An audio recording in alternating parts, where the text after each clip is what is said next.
basically, where I want to start with you today is to first let you know that everything that I'm going to go over with you today, should you decide to buy QuickBooks from Big Hairy Dog, you will be assigned to a trainer, and that trainer will go through everything I'm talking to you about today in greater detail.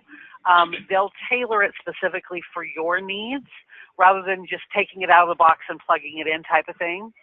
Okay. So there's a little bit of groundwork that the trainer will lay down first. There's a series of preferences that you'll go through to kind of fine tune your store to be the way you need it to run for your needs versus, say, a shoe store or gift store down the street.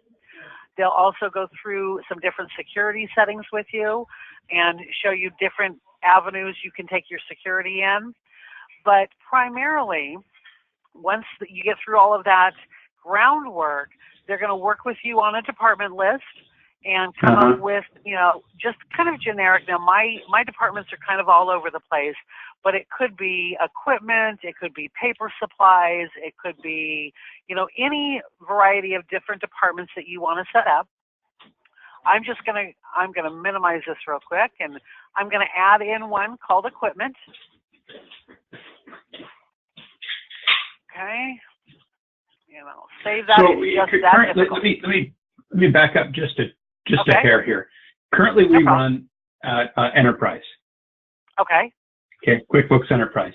Okay. Would this be a replacement? Joanne, can you talk to that? I'm not sure if it's a replacement or if it links. So can you answer that? Right, absolutely. The good news is that Enterprise will integrate with the QuickBooks Point of Sale. So it's more of an enhancement rather than a replacement. So your Enterprise doesn't really have a point of sale. It's not really designed for a point of sale like a walk-in store, retail store. That it's more for the accounting and tracking aspect of it. So you will be able to integrate the accounting with the point of sale, ring up your sales at the register, transfer the information to your Enterprise, do your billing, do your tax, all of that through your Enterprise based on the information that is sent over from your point of sale system. Okay, and is it sent over, right away, or does it sync every night? That's entirely up to you. You'll notice right here there is a little icon that says Financial Center. We do typically schedule it to go at the end of the day, but if you needed to push some information over to the Enterprise side, throughout the day, you can manually push it over anytime you want. Okay. Okay. Okay. So what version of Enterprise are you using right now? Probably 2017. Let me double check here. Or 18. Yeah, 18. 18. Okay, good. So one of the first things that we would want to do on the point of sale side, and just to kind of add to what Joanne said, I was pretty sure it was an enhancement, but I wasn't positive. The point of sale side would not just be for the ringing up the sales, but also for the inventory control that it will give you. I know that a lot of times some of that can be done on the accounting side, but not to the depth that it can be on the point of sale side. The good news is you think so the inventory management in point of sale is better than the Enterprise?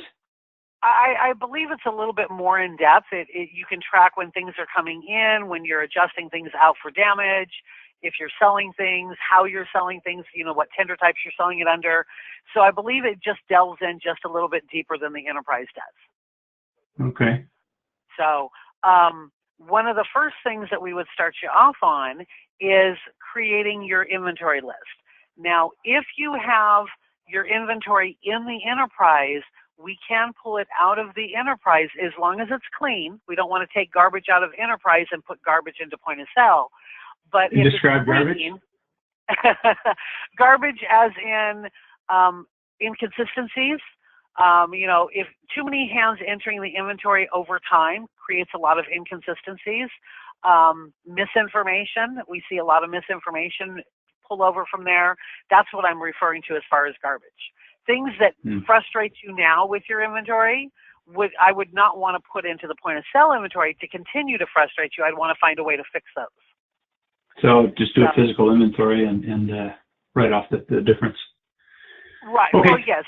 If that's the only problem, only frustrating part of using the inventory in enterprise, then yes.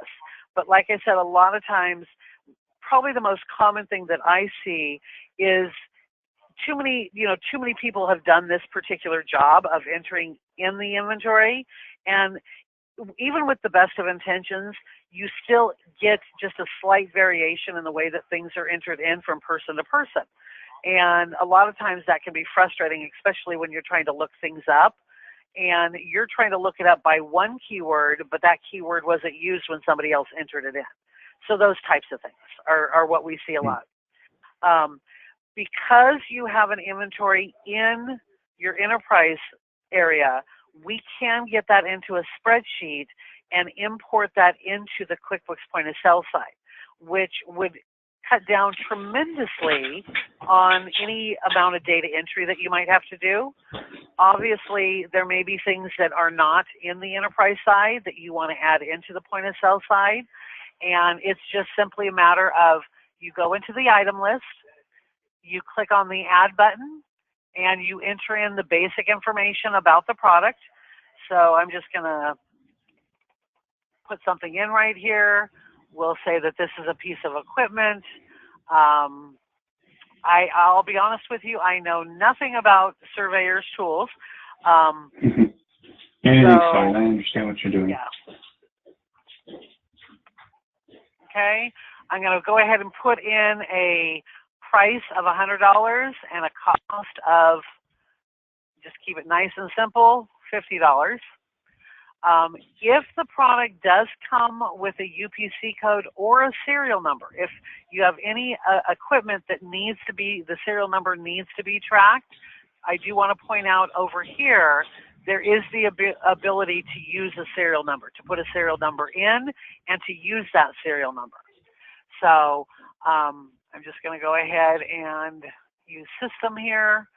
Now, at this point, that's all I really need to enter in for this item to be available. I can print a barcode based on the system-generated SKU that it makes or the item number. I can also use a UPC code if I've entered it in or a serial number. So any of those would be scannable. Okay? Like I said, this would just be to fill in the gaps that maybe are missing in the enterprise inventory. Now, the primary purpose after the inventory is in there is the point of sale side does have a purchase order module included. This is not required for inventory control. It is, however, something that we do strongly recommend, primarily because it does make the receiving process quite a bit quicker. It also gives you a good idea of what kind of money you have tied up in your orders, so you know if you're staying within budget or not. For me, I also find that I would much rather prefer to do my data entry while I'm, looking at the catalog or trying to decide what I'm ordering than when I'm surrounded by boxes of merchandise. When I'm surrounded by boxes of merchandise, my first instinct is to get those out of the boxes and get them on the shelf. And if I have to stop and enter that information into the system, that's going to slow me down from accomplishing what I'm hoping to do. So with purchase orders, they're fairly straightforward. There we go. You put the vendor on there that you're going to place the order with, and you can set your dates to be any date time frame that you want, including a cancel date. So if you need these items in your store no later than a certain date, you can make sure that the vendor is aware of that by setting a cancel date. Now, it will still let you receive against it even after the cancel date, depending on a system preference that you set up with your trainer. But basically, I can come in here and I can type in the item that I'm looking for and press enter. Well, let's see here. I'm going to type in the word test and see what I get. There's my test item, so that's the one I'm going to select. it knows based on my cost how much I'm going to pay the vendor for it. I can change my quantity order to whatever number I need, and it does do the extension for you. If there are any special instructions that you need to make your vendor aware of, there is a spot for you to put in any special instructions like call before shipping, or, you know, no partial shipments, or whatever instruction you want to impart to them. And then you simply save it, and you can then email it to your vendor. So if I come in here to my PO list, I see the one that I just made, and I'd simply click on the email button, and then it will then open up an email that you can fill in the address for, and any kind of text that you want to put in there. Okay. Now that goes off to the vendor. You know, 2-3 weeks later, you get a shipment delivered. You're going to go to the little delivery truck right here, and this delivery truck, I want to receive from a PO. Now understand that you can receive without a PO, but again, we like to encourage you to use the purchase order. So I'm going to receive from a PO, and I'm going to highlight the one that I want, and I'm going to check it. That's the one I want to receive from. Now, this vendor sent everything that I ordered. So I'm going to click on the Receive All Due, but as you're probably well aware, that does not always happen, that you get everything that you ordered. So there is the ability to select the items that you're going to receive. So if you've ordered 25 different parts and they only sent you 15 of those, you can pick and choose which of those parts they actually did send in and how many they sent you. Okay. Since I only had one item on there, it probably wouldn't look much different than what I just did. So this item goes on my receiving document. I have a way to enter in any freight charges that I might have been charged. I can enter in any discounts I might have been given or any fees they may have charged me, and that gets added to my total. When the total of your receiving voucher matches the invoice that you receive from your vendor, at that point, we want you to put in the billing information, and this invoice number entry and bill date and invoice due date, these are the indicators for the point of sale side to send it over to the enterprise side. Now that we have the bill, we need enterprise to take care of that bill. So once the invoice number goes in there and I select a date, let's say it was dated on the 5th, but this is due on, we'll say it's due on the 5th of next month. Okay, so I go ahead and I close that. So now I have a cross-reference of my receiving document on the point of sale side. This document will get sent over to the enterprise side, and it will go into that vendor's credits or debits, depending on if it's a return or a receiving. So, and obviously on the enterprise side, you see your balance sheet at the bottom of your credits and debits. Okay? So, any questions about the ordering and receiving side of things? I would assume that this would have to be done in point of sale, and we couldn't continue to do it that way in enterprise, right? That's correct. You'd have to pick one or the other, quite honestly. One or the other, and they don't sync. They don't work together. From an inventory point of view. They work together. Everything that you're doing on the point of sale side does carry over to the enterprise side, and your vendor list and your inventory list and that type of thing and customer list can be brought over to the point of sale side from enterprise, but that's about all that is able to be sent down from enterprise to point of sale. It's more. But they're not synchronized. Our inventory isn't synchronized on a nightly basis or anything like that, right? It is. It actually is. So you could look on the enterprise side, between the two. So as quantity on hands change in your inventory, it does update your enterprise side as well. Okay. And okay. Yeah. So I'm going to shift gears a little bit, and I'm going to go into the point of sale side of things, which is kind of why you're looking at it. So this is the point of sale screen. You can have, as many buttons over here on the side as you deem necessary. Some people like to keep it very, very simple. Same thing with your different tender types down here. These are all preferences that would be set up with your trainer in the very beginning. So if you don't take, personal checks, then we would not have checks as an option on the screen.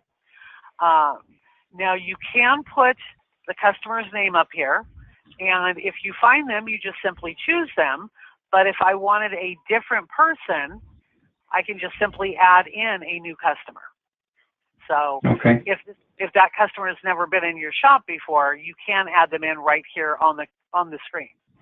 Now, once their name's on there, then it's a matter of putting the item that they want to buy on there. Okay? And I don't know why it's not liking my... Okay, there we go.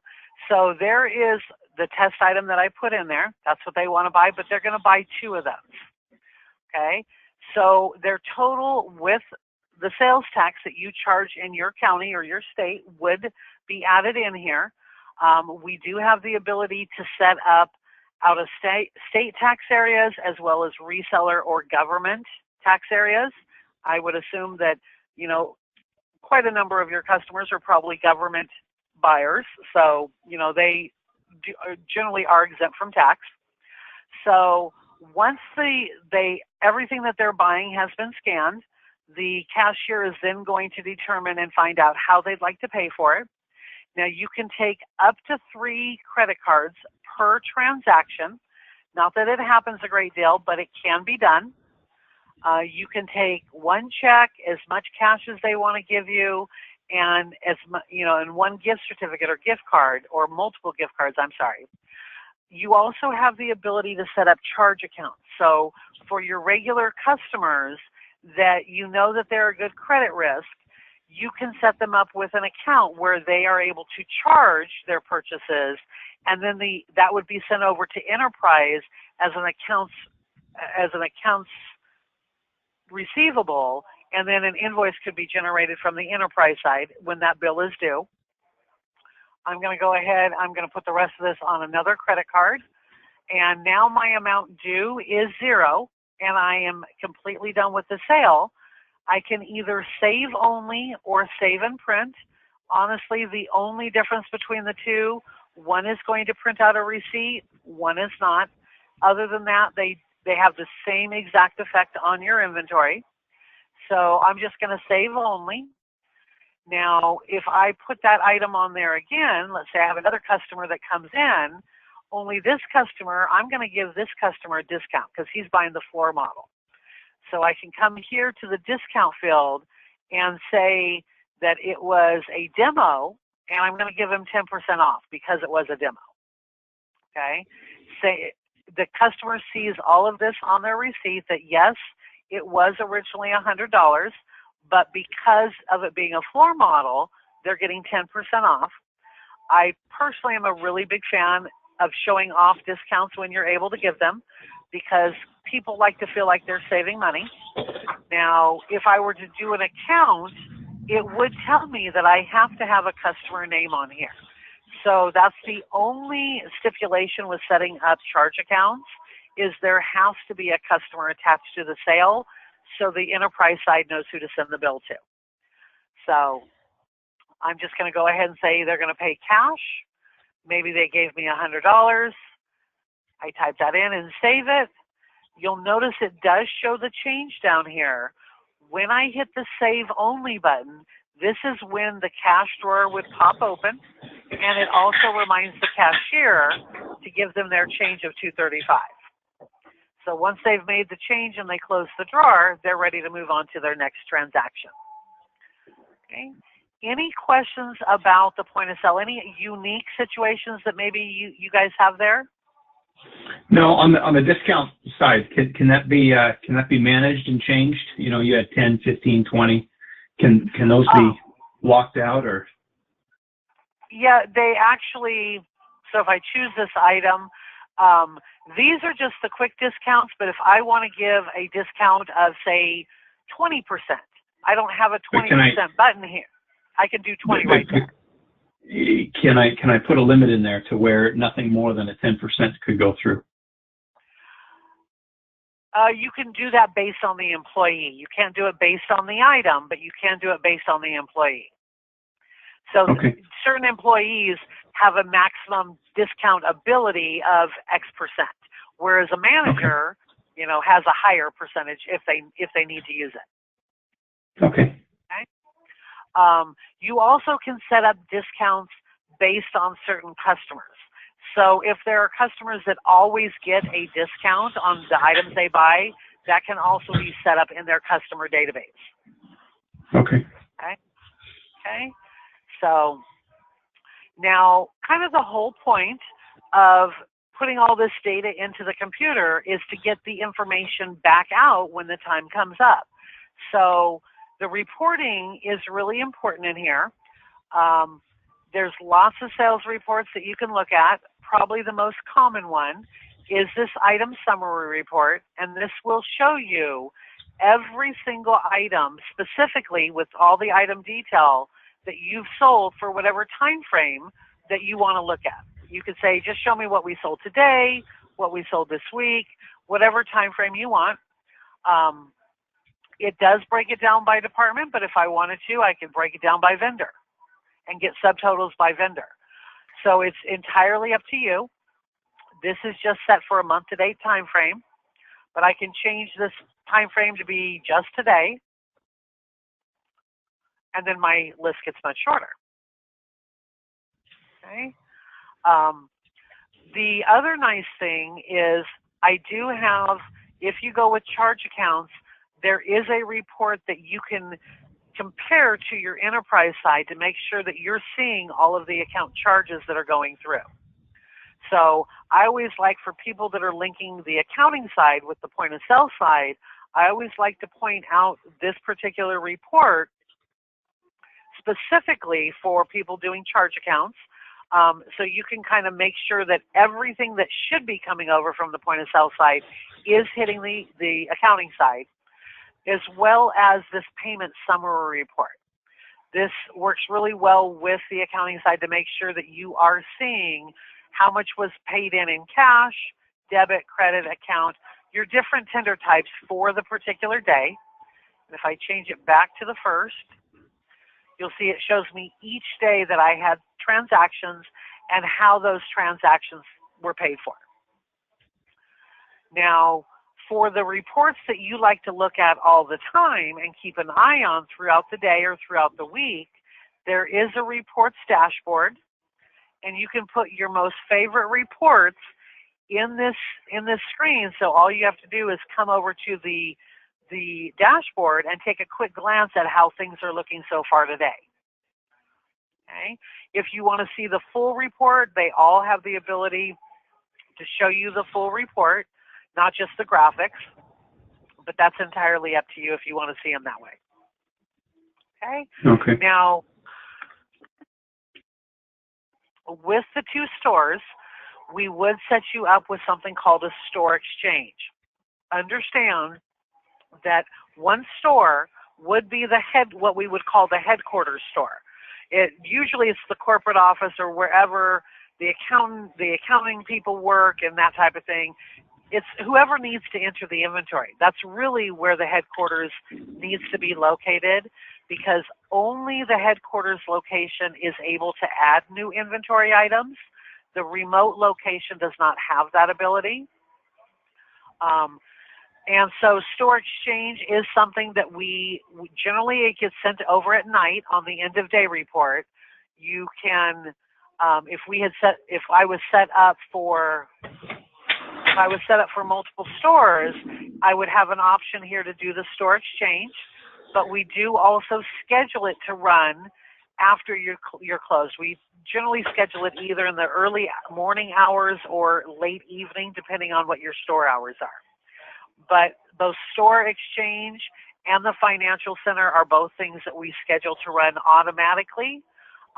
But you can, if you made some price changes and you want to get those price changes down to the remote store immediately, you can come in here and manually do a store exchange. And that will exchange all of your new information to the remote, but you would also get all of the remote's new information back up to you. So if we added an item, in inventory in enterprise, would it populate then in point of sale? I don't believe so. No, it doesn't. Like I said, enterprise doesn't routinely push inventory down. You can pull the inventory out of enterprise and get it into the point of sale side, but it isn't a constant give and take. So it's more of a one-time only thing, and then all of the inventory at that point would be entered in through the point of sale side. Okay. Okay. Mm-hmm. Any other questions that I can answer for you? Not so far. Okay. So just a little bit of information for me. You have the 2 stores. How many workstations do you have at each store, or will you have at each store? Like point of sale stations? Point of sale, back room, any computer that would need to run QuickBooks point of sale. Yeah, well, that I don't know. I guess that's why we're here. I mean, right now we have 1, 2, 3, 4, 5, 6. I think now total we have 6 people, or 6 people that access enterprise. Okay, is that all at the headquarters location, or is that total for the company? No, total for the company. Okay. How many of those? Go ahead, Joanne. I was going to say, are those all 6 individual workstations, or do you have 6 people that access one workstation? We all kind of just jump on whichever one. I mean, obviously, some of us have our own computers with our own, but then there's a few, 2 or 3 setups that multiple people jump on. Okay. How many computers do you have it set up on? How many installations? Okay, let me think about this here. 1, 2, 3, 4, 5.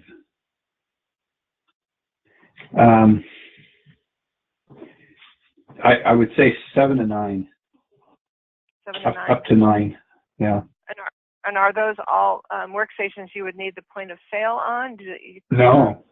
Well, okay. I don't know. I'm learning this, I guess. I was kind of hoping there was going to be a real-time sync with inventory, so some people wouldn't need the point of sale. We could just put one point of sale in each store for actual point of sale interactions. And then, purchase orders and all that could be done, separately. But I'm learning that all this would have to go through point of sale. So yeah. So I mean, you could have a central. Different. Do you have a central receiving area where you just, or do you have a couple? Do you have a couple of different ones that receive different inventory, or is it all basically? Yeah. Well, yeah. Two. We will receive inventory in both locations. Yeah.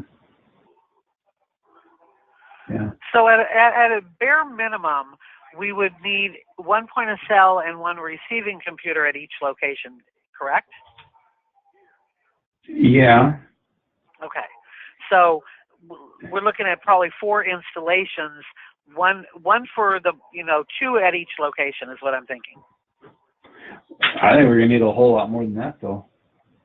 Right, but that would be the bare minimum. So I would say we need to start with four workstations. But so Joanne, I'll let you figure out the logistics on how you want to do that. Okay. Well, and I don't think 4 would do it, though. We need a whole lot more than that. Yeah. Oh yeah. Okay. But anyway. So now you're in your retail store, how many registers do you currently have? One in each. One in each. Okay. And so you would need most of the information in the back for your back office. Now, do you have any people that remote in, or do they all physically sit at the computer in? No, well, right now with Enterprise, they remote in to their own machine to run everything. I have a business partner in California that remotes in, and then we just hired somebody in New Mexico who will need to remote in to something. So. Okay. So let's see. So you need one point of sale at each workstation, at least one back room. Well, if they currently have between 7 and 9 installations of Enterprise, I would venture to guess we're looking closer to those numbers than we are to the 4 computers, 2 at each store. Right. Absolutely. Yeah. You know, I mean, can enterprise go away completely, or get downgraded? It can definitely get downgraded. Understand that the QuickBooks Point of Sale is not intended to be an accounting software. So, it has a lot of accounting capabilities, but it was never intended to use as an accounting software for your day-to-day business operations. That is the one thing that Enterprise gives you that Point of Sale will not give you. Enterprise is so you can keep track of all your numbers for every aspect of your business, not just the retail side of things.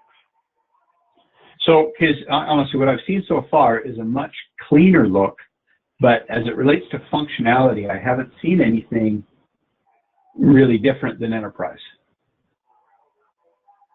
so far. I mean, maybe I'm wrong. And there's something to be said for the cleaner look. I think that it could be easier for people to ring people up and things run smoother. But I haven't seen any functionality yet that's different. Yeah, and unfortunately, there's not really a lot of functionality difference there. Like you said, it's a cleaner look. It's definitely a simpler way of training staff, especially new staff that might not be familiar with an accounting software.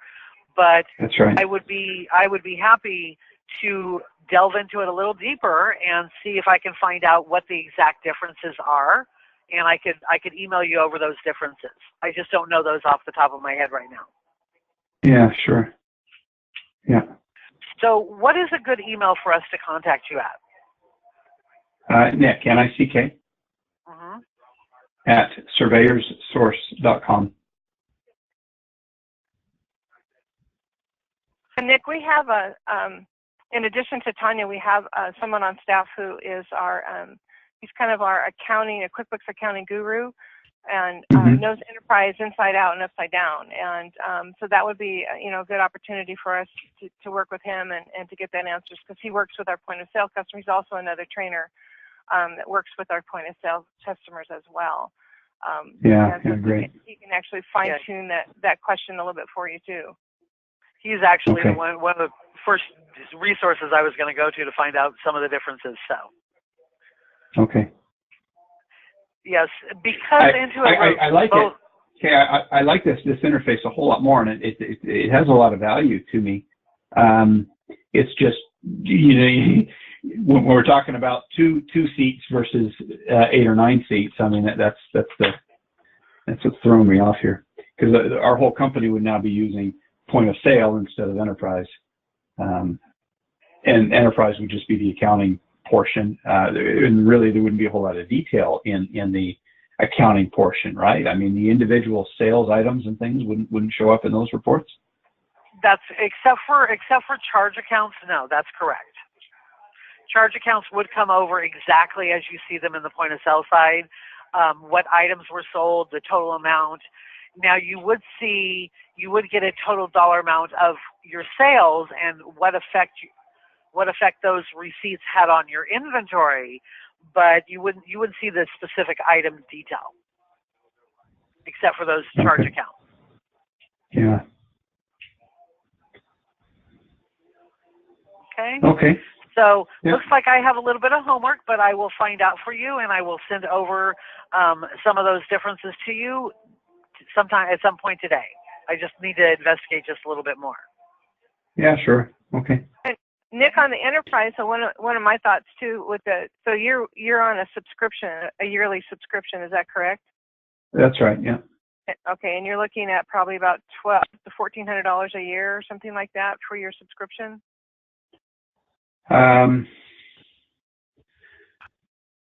Yeah, probably something like that. Because one of my thoughts too was that there are other QuickBooks accounting packages, and of course all of the desktop accounting packages will integrate with the point of sale, and there may be one that may be a less expensive option for you, but still give you the capability that you need for that. And because I know we work with Enterprise, we sell Enterprise as well, and the other packages. So with the point of sale, there may be an option to reduce that annual cost for your accounting package too. And there are versions that are desktop that don't require a subscription either. So that's another thing I can check with Daryl on. Do you know about how many items that you have total in inventory? I bet I could check here real quick.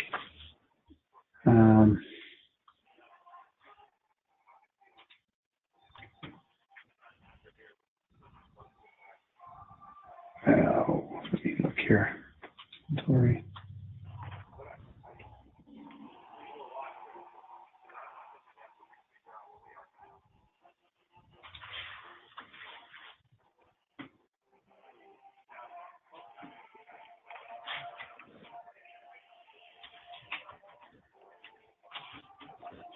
No, wrong report.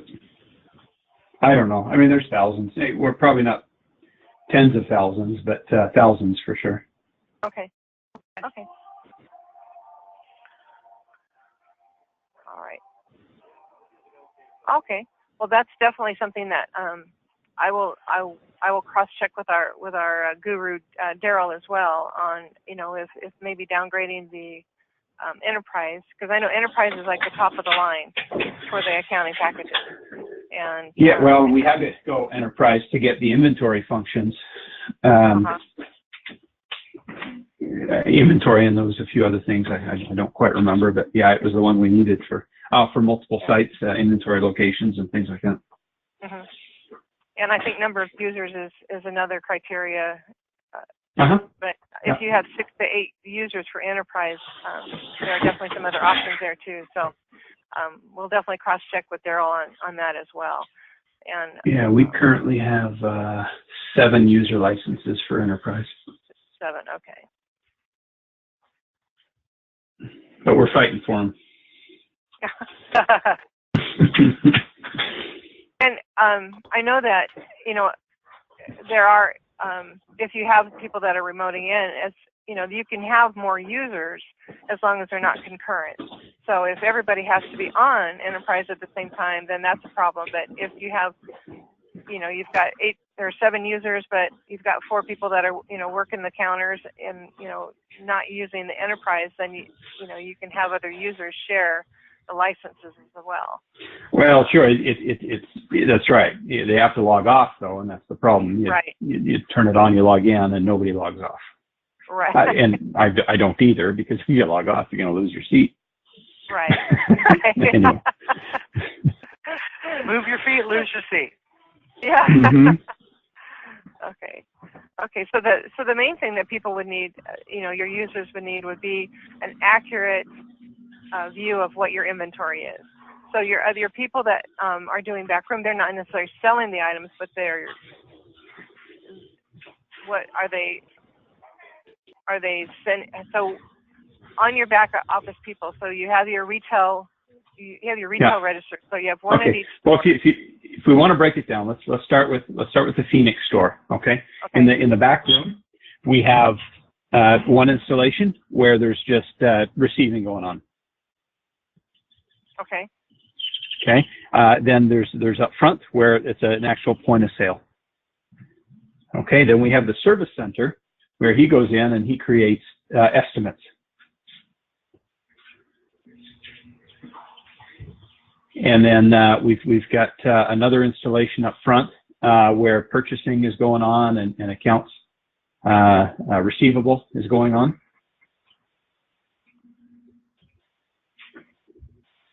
Okay, is that one workstation then? Now, is the service center separate from the Phoenix location? No, it's in the Phoenix location. Yeah, it's just our service building. Yeah. Okay. Or service room. Mm-hmm.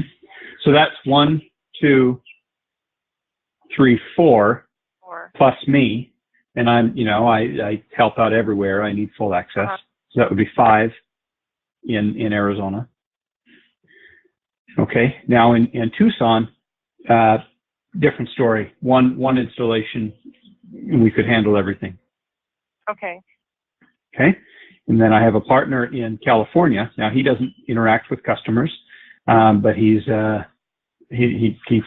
needs access to, you know, everything. So I would assume he'd have to get some type of access.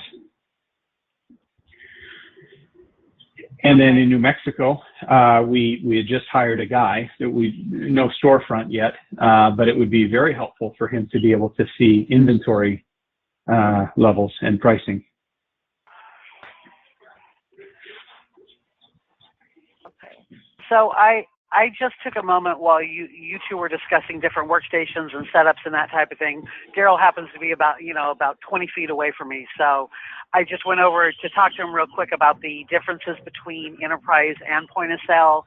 He said functionality, there's not a lot of difference. It is just a cleaner way of tracking your inventory, your customers, your receiving. It's just more user-friendly on the point of sale side.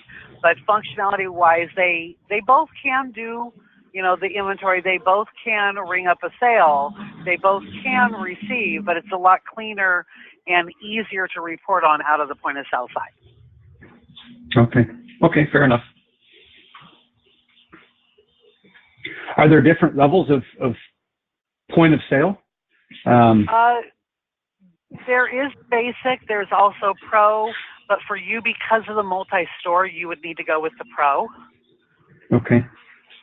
If you were a single store, you have some options, but as a multiple store, we really want you to be on the pro for it to work properly. So we have somebody who all he needs to do is check inventory, know what we have in stock and maybe some pricing for it. In his case, would he need a full seat? He could remote if you had a workstation set up at your headquarters. It sounds like the Phoenix location would be your headquarters. You could have a dedicated workstation for him to remote into, and it would be the same thing. I mean, if you had one workstation and your two remote, your partner in California and your New Mexico partner wouldn't need to remote in at the same time. You could have a workstation that's dedicated to that third license.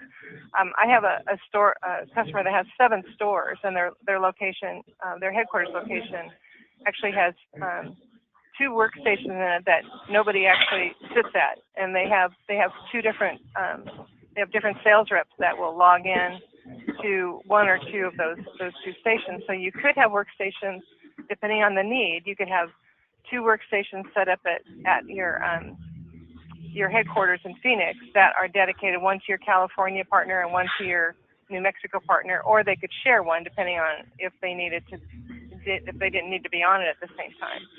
And then you would have your workstation in the back, and then you would have your point of sale, and then your service center would have the point of sale. Okay.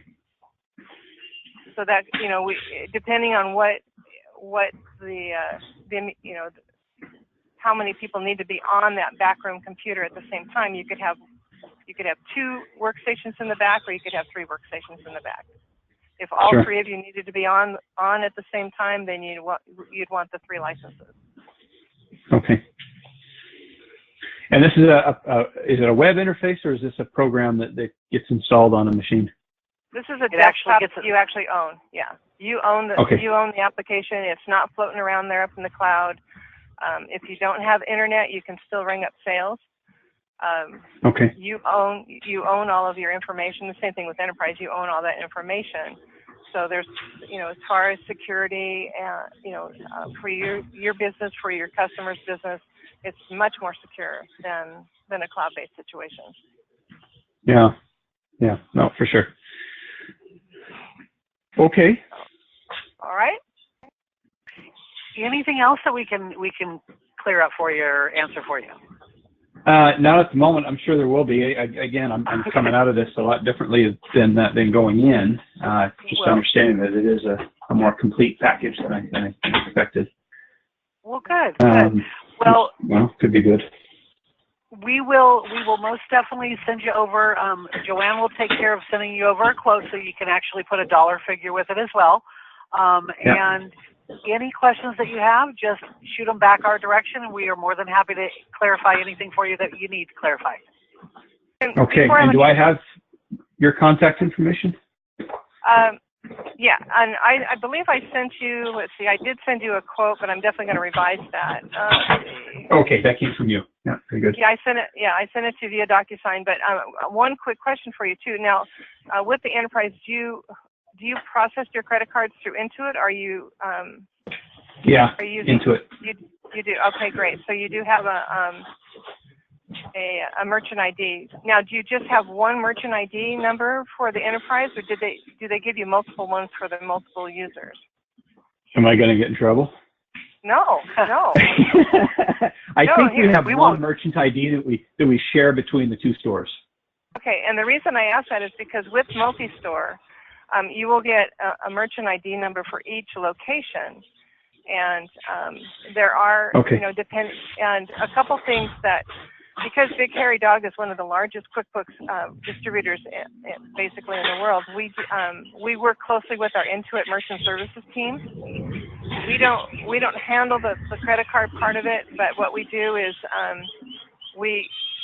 because we have so many referrals, that they tend to give our customers a better deal than if they were to go to Intuit directly. Because you will need additional merchant ID numbers, I'm going to go ahead and have our Intuit team reach out to you. What I may do, if you could, is I may need your merchant ID. I'm not going to ask for it right now, but I may need your merchant ID number, or they may need it. They can get it when they reach out to you, as far as what program you're already on. But I will have them one of our team reach out to you, and what they can do is compare rates with what you're paying now. And let's see, we're looking at 2 stores, so there would be 2 merchant ID numbers that you would have that you'd be working with, so one at each location.